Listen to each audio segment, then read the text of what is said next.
വിശുദ്ധ മത്തായി അറിയിച്ച നമ്മുടെ കർത്താവ് ഈശോമിശിഹായുടെ പരിശുദ്ധ സുവിശേഷം 12-ാം അധ്യായം 1 മുതൽ 13 വരെയുള്ള തിരുവചന ഭാഗങ്ങൾ. അക്കാലത്ത് ഒരു സാപത്തിൽ ഈശോ ഗോതമ്പ് വയലിലൂടെ കടന്നു പോവുകയായിരുന്നു.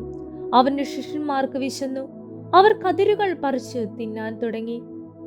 ഫരിസേയർ ഇത് കണ്ട് അവനോട് പറഞ്ഞു, നോക്കൂ, സാപത്തിൽ നിഷിദ്ധമായത് നിന്റെ ശിഷ്യന്മാർ ചെയ്യുന്നു. അവൻ പറഞ്ഞു, വിശുദ്ധമ്പോൾ ദാവീദും അനുചരന്മാരും എന്താണ് ചെയ്തതെന്ന് നിങ്ങൾ വായിച്ചിട്ടില്ലേ? അവൻ ദൈവഭവനത്തിൽ പ്രവേശിച്ച് പുരോഹിതന്മാർക്കല്ലാതെ തനിക്കോ സഹചരന്മാർക്കോ ഭക്ഷിക്കാൻ അനുവാദമില്ലാത്ത കാഴ്ചയപ്പം ഭക്ഷിച്ചതെങ്ങനെ? അല്ലെങ്കിൽ സാബത്ത് ദിവസം ദേവാലയത്തിലെ പുരോഹിതന്മാർ സാബത്ത് ലംഘിക്കുകയും അതേസമയം കുറ്റമറ്റവരായിരിക്കുകയും ചെയ്യുന്നത് എങ്ങനെയാണെന്ന് നിങ്ങൾ നിയമത്തിൽ വായിച്ചിട്ടില്ലേ? എന്നാൽ ഞാൻ നിങ്ങളോട് പറയുന്നു, ദേവാലയത്തേക്കാൾ ശ്രേഷ്ഠമായ ഒന്ന് ഇവിടെയുണ്ട്. ബലിയല്ല, കരുണയാണ് ഞാൻ ആഗ്രഹിക്കുന്നത് എന്നതിന്റെ അർത്ഥം മനസ്സിലാക്കിയിരുന്നെങ്കിൽ നിങ്ങൾ നിരപരാധരെ കുറ്റം വിധിക്കുമായിരുന്നില്ല.